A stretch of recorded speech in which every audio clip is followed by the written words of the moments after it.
비가 오고 있습니다. 은혜의 단비도 함께 내리고 있습니다.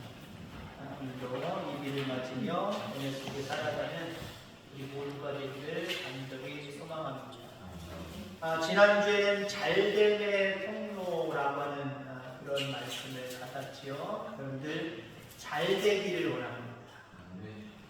자, 이러면 보통 겸손하신 분들은 흔히 잘된 것만 해도 감사한데 더 이상 난 욕심이 없어. 그러시는 분들이 있죠. 물론 세상적으로 하나를 가졌는데 둘을 갖고 세를 가지려고 욕심 부리는 그러한 삶은 그렇게 귀한 삶은 아닙니다. 그런데 하나님, 천지만물을 창조하신 만군의 하나님, 그 하나님을 아버지라 부르고 있는 우리 아들된 딸된 우리의 모습 속에는요, 하나님의 은혜의 복을 받아 잘된 것도 중요하지만 충분히 더 잘 될 수 있어요. 자, 냇가 돌다리를 지나가는 강아지 한 마리가, 개 한 마리가 뼈다귀 하나를 들고 힘이 나서 갑니다. 근데 돌다리를 건너는데 잔잔한 그 돌다리에 어떤 개의 모습이 비춰져요. 자기랑 똑같은 개입니다. 살점이 붙어있는 뼈다귀를 물고 있어요. 이게 어떻게 했을까요? 저거 뺏어 먹어야지. 야, 저놈 새끼 이거 되게 좋은 거 갖고 있네?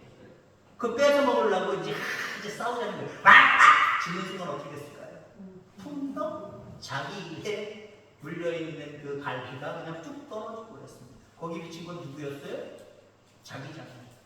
다른 개가 아니라 자기 모습이 그 물의 거울처럼 비춰진 건데 내가 아닌 다른 것인 것처럼 생각하고 착각을 해서 그거 뺏어 먹겠다고 욕심 부리다가 큰 소리로 왈왈 짖다가 결국 자기 것까지 다 없어져 버립니다. 세상적으로 욕심 부리면 이와 같다라고 하는 것을 어쩌면 우리에게 이야기해 주는 내용입니다. 그런데 우리가 믿음 생활 잘 하다 보면, 깊이 있게 신앙생활 하다 보면 하나님이 하나님의 자녀들이 정말 잘되고 잘되기를 원하신다라고 하는 것을 느낄 수가 있어요. 이걸 느낄 수 있게 되기를 간절히 소망합니다. 이런 관점에서 바라보면 우리는 하나님 앞에 개들은 왈왈 짖지만 우리는 하나님 앞에 주여 주여 하고 외쳐야 됩니다. 하나님 내게 더 잘되는 복을 주옵소서. 오늘 본문 속의 14절 말씀 보세요. 내가 반드시 너에게 복 주고 너를 번성하게 하고. 제가 제대로 읽었나요? 제대로 안 읽었습니다. 뭔가 빼먹었어요. 내가 반드시 너에게 복 주고 복 주며 너를 번성하게 하고 번성하게 하리라 라고 말씀하셨잖아요. 잘 되는 것뿐만 아니라 더 잘 되게 하신다라고 하는 그 뜻을 여기서 우리는 발견할 수가 있습니다. 오늘 본문의 이야기는 아브라함을 이야기합니다. 성경에 복받은 많은 인물 중에 정말 복받고 복받은 사람, 번성하고 번성한 사람, 우리는 흔히 그냥 아브라함이다, 누구든지 신앙생활 조금만 사람들은 이 아브라함의 이야기를 보통 이야기합니다. 아브라함, 그냥 복받은 사람이 아니에요. 번성한 사람이 아니에요. 복받고 복받은 사람이고 번성하고 번성한 사람이에요. 그러니까 잘된 사람이 돼서 끝나는 것이 아니라 더 잘된 사람입니다. 하나님이 주신 은혜 속에 여러분 욕심 부릴 수 있는 그런 성도 되기를 주의 이름으로 축원합니다. 하나님의 은혜 앞에 전 됐어요. 이건 겸손 아니에요. 주옵소서. 그리고 흘려 보내시면 되는 거예요. 이게 중요한 거예요. 문제는 하나님 안에서 욕심은 뭐냐? 하나님 앞에 달라고 해놓고는 흘려보내지 아니하고 나만 누리려고 하는 것, 이게 하나님 앞에는 욕심으로 비춰지는 거예요. 많이 받으면 많이 흘려보내면 되잖아요, 여러분들. 그러니까 여러분들 주님 안에서, 하나님 안에서 복되고 번성하고 번성하는 더 잘되는 은혜들을 사모하게 하기를 주의 이름으로 축원합니다. 아브라함은 더 잘된 사람이에요. 그럼 아브라함이 어떻게 더 잘되는 사람이 되었는가라고 하는 부분을 오늘 함께 은혜 나누고자 합니다. 더 잘되는 조건, 더 잘되는 통로. 첫째는요, 감사입니다. 감사. 당연한 모습 같지만 우리 믿음의 사람들에게 감사가 어떨 때는 나도 모르게 쑥 빠져 있을 때가 있어요. 그러면 더 잘 되는 은혜가 없어요. 그러니까 나도 모르게 감사가 빠져나가는지 잘 살피시길 바랍니다. 자전거 바퀴도요, 나도 모르게 바람이 쑥 빠져버려요. 자동차 바퀴는 괜찮습니까? 튼튼하다고 할지라도요, 어느 순간 푹 빠져있을 때가 있어요. 나도 모르게 뭔가 피스못이나 아니면 뭔가 뾰족한 것에 의해서 빵꾸가 나는 거야. 실빵꾸가 났든지 굵은빵꾸가 났든지 시간이 지나면 쑥 빠져있는 거예요. 점검 잘 하셔야 됩니다. 별거 아닌 것 같지요? 큰 위험한 일이 생길 수 있어요. 아이들 여름에는 튜브 타고 놀지요? 튜브 눈을 잘 살려야 됩니다. 바람이 쑥 빠져 있어서 내 몸을 집행하지 못하고 잠길 수도 있단 말이에요. 늘 후후 불어서 탱탱하게 만들어 놔야 됩니다. 우리 속에 감사가 빠지면요, 감사가 빠지면 하나님의 은혜, 하나님 우리에게 주시는 복도 우리에게 다가올 수 없다는 걸 좀 기억하기를 바랍니다. 아브라함은 하나님께 여러 가지 약속을 많이 받은 사람입니다. 축복의 말씀, 은혜의 말씀, 복의 말씀을 많이 받은 사람입니다. 그 중에 하나가 가나안으로 이끌어 복이 되게 하시겠다라고 합니다. 너 여기 떠나, 갈대아우를 떠나, 내가 너를 복이 되게 할 거야 라고 말씀하셨습니다. 자, 그런데 이 약속이 쉽게 이루어집니까? 내가 지시할 땅, 그 땅으로 갔더니 어때요? 기근이 들어서 다른 곳으로 가서 겨우 연명해야 되는 그런 처지에 놓였습니다. 하나님 번성하게 하겠다라고 말씀하시면서 바로 번성하게 만드시지 않았어요. 또 약속하신 게 무엇입니까? 큰 민족을 이루게 하겠다. 자손의 복을 주겠다는 거예요. 낳고 그 큰 민족을 이루게 하겠다라고 말씀하십니다. 근데 큰 민족까지 갈 필요도 없이 내 때에도 자녀들이 많아야 되잖아요. 지금으로 얘기하면 옛날에 더 심했겠지만 그래도 한 4-5명 있었다고 번성한 거 아닙니까? 1명 정도 있으면 너무 아쉽고 2명도 좀 그렇고 3명이면 그대로 괜찮겠다 정도고 4-5 이렇게 돼야 여러분 시대는 너무했죠? 2-3명을 쓰지 별로 안 했잖아요. 우리 젊었을 때는 아마 6, 7, 8 뭐 이렇습니다. 이름 지을 게 없어서 끝순이 이루어졌잖아요. 우리 동네, 우리 교회 끝순이 없지요? 그만 낳자, 끝순이. 10번째로 12번째로 끝순이잖아요. 끝돌이. 근데 큰 민족을 이루겠다라고 말씀해놓거든요. 나와 아브라함과 아내 사리 사이에 아이가 없어요. 1명 줘도 하나님 거짓말라고 할 텐데 1명도 안 주세요. 100살이 되도록 안 주시잖아요. 물론 100살 때 하나님이 약속을 이해하시지요. 자, 그가 복 주겠다라고 해놓고도 하나님의 지시대로 떠나서 복을 누리지 못하고 있어요. 너로 큰 민족을 이루게 하겠다라고 해놓고도 자신감이 없습니다. 그런데 그 상황 속에서 여러분 보세요. 아브라함이 불평불만하는 삶을 사는 것을 성경에서 볼 수가 없습니다. 그의 삶에는 늘 감사가 넘쳤습니다. 그저 하나님을 믿고 따랐어요.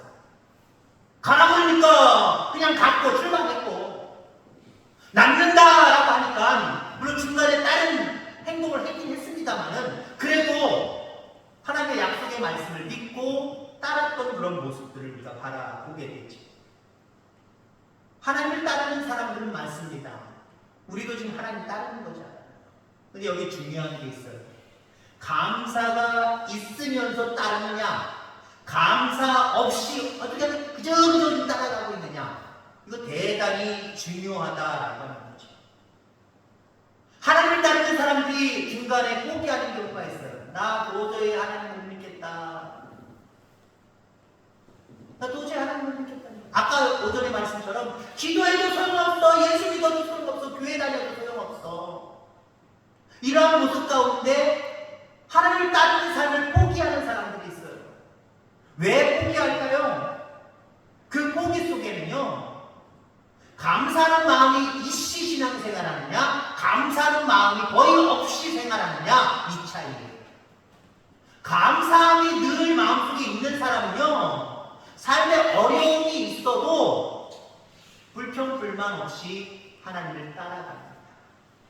근데 감사함이 없는 사람들은요, 중간에 어떤 불평하고 불만을 토로할 수 있는 상황이 벌어지면 입이 열리기 시작합니다. 아이, 하나님들 이제 나한테 해준 게 뭐야?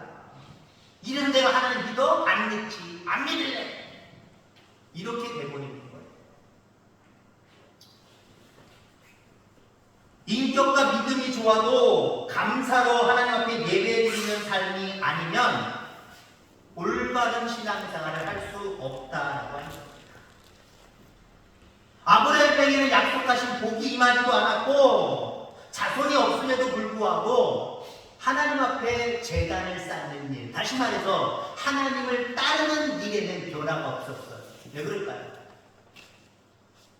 전지전능하신 그 하나님을 믿고 지금까지 인도해 주신 그 은혜들만 자꾸 생각해서 아, 지금까지 나를 이렇게 인도해 주셨지.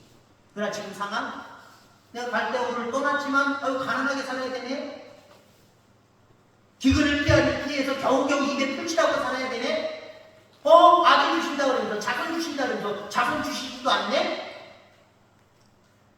감사의 마음이 밑바닥에 깔려있지 않으면 아브라함도 포기했을 거예요.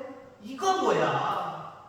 정말 어렵기 어려운 본토 친척 아버지를 내가 그렇게 과감하게 떠났구만. 떠났는데 이게 결과가 이게 뭐야?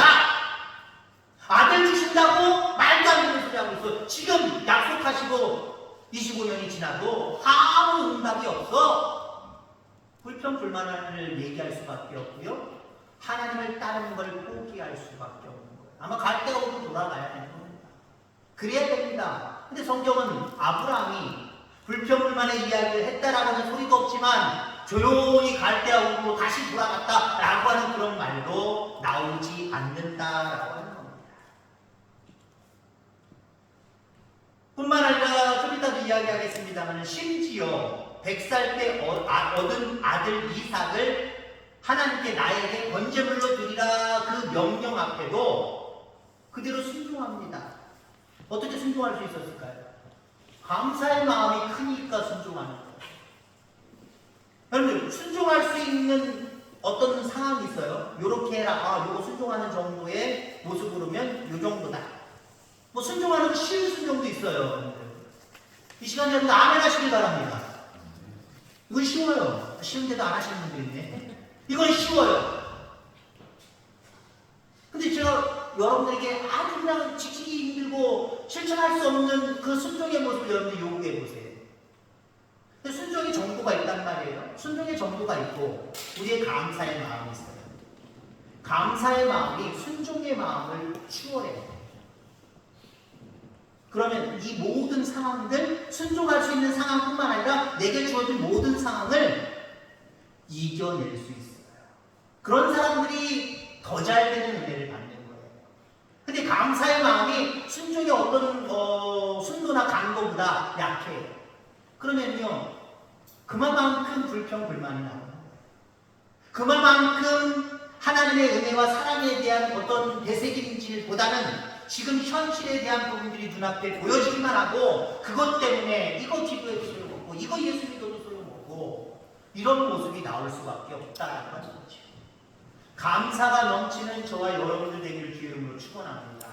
감사하며 살면 그만큼 하나님 우리를 믿으시고 우리 가운데 주신 복 말고도 또 다른 복, 그러니까 더 잘 되는 복을 우리에게 허락하실 줄 분명히 믿습니다. 자, 더 잘 되면 또 통로는 무엇이냐? 충성입니다. 다른 말로 얘기하면 변함없는 마음, 변함없는 마음. 하나님이 아브라함의 믿음을 테스트하십니다. 100살 때 얻은 아들 이삭을 번제물로 드리래요. 죽여서 제물로 드리는 거예요. 옛날 제사법에 의하면 죽여서 번제단 제단 위에 올려놓으라는 거예요. 불로 살아버리는 거예요. 칼로 찌르는 것뿐만 아니라 불로 태워버리는 겁니다. 완벽한 죽음을 요구하고 있다는 거죠. 자, 아브라함이 어떻게 했을까요? 앞서서 얘기한 것처럼 감사의 마음이 있으니까 그대로 순종하는 모습을 보게 되죠. 시험을 통과하면 하나님은 아브라함에게 말씀하십니다. 네가 나의 말을 준행하였으므로 약속한 복을 주겠다. 자, 그러니까 하나님은 우리에게 복을 주시는데 더 큰 복을 주십니다. 더 잘되게 하십니다. 어떤 사람에게? 네가 나의 말을 준행할 때에. 하나님 말씀 앞에서 흔들림이 없이 충성할 때에 하나님은 더 잘되게 하십니다. 잠깐 충성하라고 하면 누구든지 할 수 있어요. 잠깐 충성하라면 누구든지 할 수 있다는 거예요. 근데 오래 두고 충성하라면, 계속 충성하라면 좀 생각해 볼 사람이 많을 거예요. 근데 여러분들 잘 아시는 대로 성경에는 하나님 앞에 충성하되 어떻게 충성하래요? 죽도록 충성하래요. 그럼 죽도록 신앙생활 하십니까? 죽도록 신앙생활 하세요. 죄송해요. 죽도록은 농사 짓는 모습까지는 어느 정도 가는 것 같은데 죽도록 하나님을 믿는 거 어떤 거 비교해 보세요. 어떤 게 죽도록 하고 있습니까, 여러분들? 내가 하는 그 업을 가지고 죽도록 하고 있습니까? 아니면 신앙생활을 죽도록 하고 있습니까? 한번 심각하게 한번 혼자 생각해 보시기 바랍니다. 여기서 얘기할 수는 없고. 하나님을 섬기는 일에 있어서 죽도록 충성하면 참 귀한 일이고 하나님 기뻐하실 줄 믿습니다. 근데 하나님 앞에 충성하는 건 그렇게 핑계가 많고 뭐 이렇게 자화자찬이 많아요. 근데 내일에 충성하는 건 여러분 어떠세요? 특별히 큰 불만이 없어요. 그냥 내일이니까 내 욕심을 채워야 되니까 그에 대해서는 어쩌면 죽도록 하는 모습이 더 강할 줄 압니다. 하나님 앞에도 변함없는 마음, 충성된 마음을 가지고 살아가는 저와 여러분들 다 되기를 간절히 소망합니다. 그럴 때 하나님은 우리에게 더 잘되게 하신다는 거죠. 마지막으로 더 잘되는 은혜의 통로는요, 복의 통로는 칭찬과 격려입니다. 칭찬과 격려. 남을 향한 칭찬과 격려가 있을 때에 한마디로 아까 얘기했잖아요. 복을 받으면 흘려보내는 게 있어야 돼요. 흘려보내는 게 물질적일 수도 있고 말, 마음 이런 거일 수도 있어요. 흘려보내는 게 참 중요합니다. 고인물은 썩게 되어 있어요. 하나님이 내게 이만한 복을 주셨는데 그냥 고려놔요. 나만 쓰려고, 나만 누리려고 고아놔요. 그냥 정지시켜놔 버려요. 썩게 되어 있어요. 썩게 되어 있다. 그러나 하나님께로부터 받은 그 복을 흘려보내시기 바랍니다. 물질적으로 흘려보내든 말 한마디로 흘려보내든 깊이 있는 그 마음의 중심으로 흘려보내면 하나님이 다시 채우시는 거예요. 그냥 받기만 하고 흘려보내지 않는 그 사회는 소금으로 변화됩니다. 썩은 걸로 변해버려요. 그러나 그 양이 어찌됐든 간에 받은 것을 가지고 조금이라도 흘려버리는 그런 강줄기는요 살아있어요. 생물들이 살아요. 많은 것을 거기서 또 가져다 줘요. 이게 하나님의 어떤 창조의 법칙, 자연의 법칙, 또 우리에게 복을 주시는 법칙임을 기억하기를 간절히 소망합니다. 번제물로 드리니까 순종합니다. 나무를 가져가요. 불을 붙일 그 불도 가져갑니다. 모든 것들 다 가져가는데 이삭의 아버지를 따라서 가긴 가는데 제일 중요한 게 없어요. 하나님의 번제를 드리는 번제는 중요하지만 햇불도 중요하지만 재물이 있어야 되잖아요. 아버지 다 있는데 번제할 재물이 없네요. 여기서 아브라함은 야 이 시간만 따라오나 해. 그랬다고 한다면 이삭의 마음에 뭔가 이상하다. 우리 아버지 좀 이상해. 뭐지? 아니면 아버지가 야 널 번제물로 드리라 그래서 네가 번제물이야 라고 그냥 직설적으로 얘기했다고 생각해요. 아직 아버지보다 힘쓸 수 있는 나이는 아니었겠지만 나름대로 도망갈 수도 있을 거예요. 여러분들 아이들 한 15세 정도 왔다 갔다 이 정도 되면요 어른들이 달리기로 잡아낼 수가 없어요. 도망가보세요. 아버지가 어떻게 잡아요? 못 잡는 거지. 도망갈 수도 있었을 없었을 거예요. 그럼 우리가 이야기하는, 우리가 생각하는 이삭이 이삭 되지 못했을 거예요. 성경에 나오는 인물도 되지 못했을 거예요. 근데 여러분들, 아브라함의 말은 긍정의 말이었습니다. 하나님께서 다 준비해 놓으실 거다. 너다! 라고 말씀하지 않았어요. 가만히 있어 따라오기나 해. 욱박 지르지도 않았어요. 아들에게 소망의 말, 긍정의 말을 이야기합니다. 하나님께서 하실 거라고 그 하나님에 대한 믿음을 이야기합니다. 이게 여러분들, 세상 사람들에게는 에이 예수 믿는 것도 맨날 저런 얘기나 해 라고 이야기할지 모르지만, 우리가 많은 사람들에게 칭찬과 격려를 나눌 수 있는 비결임을 기억하기를 간절히 소망합니다. 다른 사람에게, 믿지 않는 사람들이 가장 큰 칭찬과 격려는 뭘까요? 예수 믿고 구원받아 이거예요. 그 사람들이 인정 안 하지만, 뭐라도 가져줘주고 이거나 먹어 그럼 제일 좋아하겠지만, 예수 믿고 구원받아, 이게 얼마나 좋은 거고요. 그 다음에 여러분들, 그들이 예수님을 믿게 하기 위해서는요, 우리가 늘 칭찬하고 격려하는 말, 긍정의 말 아끼지 않게 되기를 주의 이름으로 축원합니다. 예수 믿는 사람이 동네에 가서 이 얘기 저 얘기 하는데 맨날 예수 믿는 사람이 한다는 소리가 부정적인 얘기, 안 된다는 얘기 한번 해보세요. 가까이 하지 않을 거예요. 그가 믿는 예수님 함께 믿으려고 하는 모습이 없을 거예요. 그런 사람에게 하나님이 복 위에 복을 주시겠습니까? 더 잘 되는 은혜를 주시겠습니까? 에이 지금 받은 거나 먹고 떨어져라 그럴지 모를 거예요. 그러면 안 되잖아요. 자꾸 흘려버리시지 바랍니다. 물질적으로나 말이나 아는 사람들에게 칭찬하고 격려하는 모습으로 흘려버릴 수 있기를 간절히 소망합니다. 민수기 14장 28절, 너희 말이 내 귀에 들린 대로 내가 너희에게 행하리니. 말한 대로 행하십니다. 말한 대로 행하십니다. 에베소서 5장 4절, 누추함과 어리석은 말이나 희롱의 말이 마땅치 아니하니. 이건 세상 사람들의 말입니다. 그리스도인들이 누추함과 어리석은 말, 희롱의 말을 우리의 입술로 내뱉지 말라라고 말씀하고 있습니다. 그럼 우리는 어떻게 해야 되느냐? 히브리서 10장 24절, 서로 돌아보아 사랑과 선행을 격려하며. 관심 있게 쳐다보는 거예요. 돌아보아서 격려하고 선행을 베풀 때에 하나님이 더 잘되게 하신다. 여러분, 하나님 안에서 큰 욕심 가지기를 주의 이름으로 축원합니다. 우리 하나님은 눈치 못함이 없는 분이기 때문에 그분을 아버지라 부르는 우리들은 얼마든지 그 안에서, 그 믿음 안에서 큰 욕심을 가질 필요가 있어요. 하나님 나를 복되고 복되게 하여 주옵소서, 번성하고 번성하게 하여 주옵소서. 이게 여러분들의 기도가 되길 바라고, 이 기도가 이루어지기까지 감사하고 충성하고 칭찬과 격려를 아끼지 않는 삶을 살아가는 저와 여러분들 다 되기를 주의 이름으로 축원합니다. 하나님 아버지 감사합니다.